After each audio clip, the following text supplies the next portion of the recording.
প্রতিবেশী দুই দেশ ভারত ও বাংলাদেশের মধ্যে সামরিক শক্তির পার্থক্য বিশাল। ২০২৪ সালে গ্লোবাল ফায়ার পাওয়ারের প্রকাশিত রিপোর্টে উঠে এসেছে এই তফাতের চিত্র। বিশ্বের সামরিক শক্তিধর দেশগুলোর মধ্যে ভারত চতুর্থ স্থানে আর বাংলাদেশ ৩৭তম। গ্লোবাল ফায়ার পাওয়ারের রিপোর্ট অনুযায়ী প্রথম স্থানে রয়েছে যুক্তরাষ্ট্র, দ্বিতীয় স্থানে রাশিয়া এবং তৃতীয় স্থানে চীন। ভারতের আকাশপথের সামরিক শক্তি অত্যন্ত শক্তিশালী। ২,২৯৬টি এয়ারক্রাফট, যার মধ্যে ৬০৬টি যুদ্ধবিমান এবং ৮৬৯টি হেলিকপ্টার রয়েছে। ভারতের অত্যাধুনিক যুদ্ধবিমানের মধ্যে রয়েছে Rafale, Tejas, Sukhoi SU-30, MKI এবং মিরাজ 2000।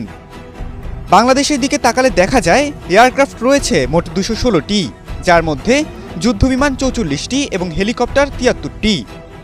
এয়ারক্রাফটের নিরিখে ভারত বিশ্বের চতুর্থতম এবং বাংলাদেশ ৪৬তম স্থানে রয়েছে।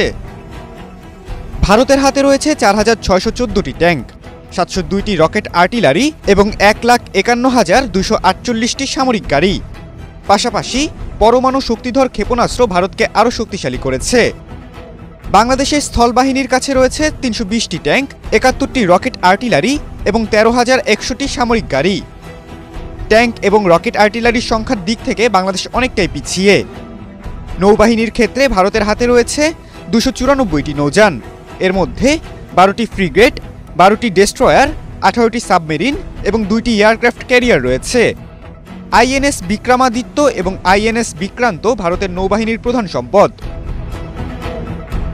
বাংলাদেশের নৌবাহিনীতে রয়েছে ১১৭টি নৌযান, যার মধ্যে 7টি ফ্রিগেট, 2টি সাবমেরিন এবং 55টি পেট্রোলিং ভেসেল।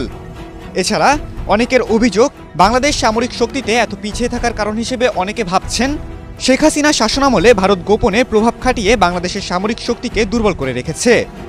তাদের দাবি, ভারত চেয়েছে যাতে বাংলাদেশের সেনাবাহিনী কখনো ভারতের দিকে কোনো স্ট্র্যাটেজিক চ্যালেঞ্জ ছুড়ে দিতে না পারে।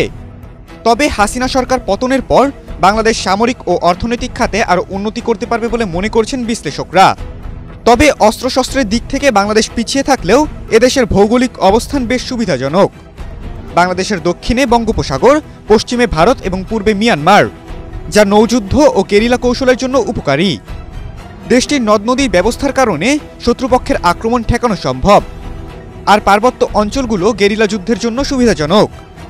এছাড়া বাংলাদেশের শহুরে এলাকা ও সীমান্তবর্তী দুর্গম এলাকা যে কোনো সেনাবাহিনীর জন্য চ্যালেঞ্জিং।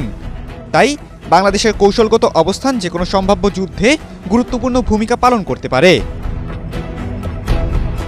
খালিদুল ইসলাম তানভীর, ATN বাংলা।